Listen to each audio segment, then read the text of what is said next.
வாழ்க வையகம், வாழ்க வளமுடன். வாழ்க்கை மலர்கள்.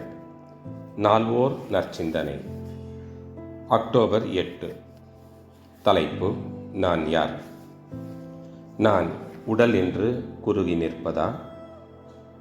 நான் மனம் என்று விரிந்து நிற்பதா? நான் உயிர் அல்லது ஆன்மா என்று உயர்ந்து நிற்பதா? நான் பிரம்மம் என்று உணர்ந்து முழுதுணர்ந்து நிற்பதா? குறுகி நின்றால் விரிவு இல்லை, விரிந்து நின்றால் குறுக்கமும் விரிவும் மட்டும்தான் உண்டு, உயர்வு இல்லை. உயர்ந்து நின்றால் விரிவும் உயர்வும் மட்டும்தான் உண்டு, உணர்வு முழுதுணர்வு இல்லை. உணர்ந்து நின்றால் இவை அனைத்தும் உண்டு.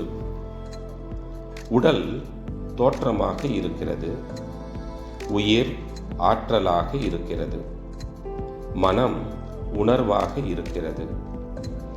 மனம்தான் நான் எனில் மனம் என்ற ஒன்று தனியாக இல்லையே. உயிர்தானே மனம் என மறுபெயர் பெற்றிருக்கிறது. உயிரோ அணுக்கூட்டம், அணுவோ பிரம்மத்தின் இயக்க நிலை. எனவே நான் பிரம்மம் என்பது தெளிவாகிறது. நான் என்ற ஆராய்ச்சி இறை உணர்வில் முடியும். இறைநிலை உணர்ந்த தெளிவில்தான் ஆசை ஒழுங்குறும். எது எல்லாவற்றிற்கும் பெரியதோ, எதைவிட பெரியது வேறொன்றும் இல்லையோ, அதுவே நானாக இருக்கும்போது, அந்நிலை உணர்ந்த தெளிவில் தான் இருக்கும்போது, எனக்கு அது வேண்டும் இது வேண்டும் என்று அவா எழ இடமேது? கேள்விக்குறி.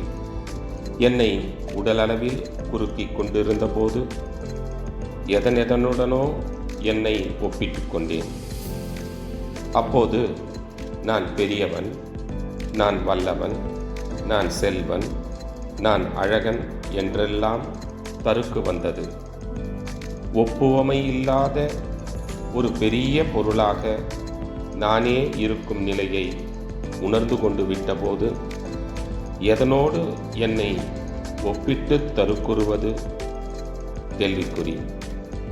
ஆணவம் எழக் காரணமே இல்லாமல் அல்லவா போய்விடுகிறது.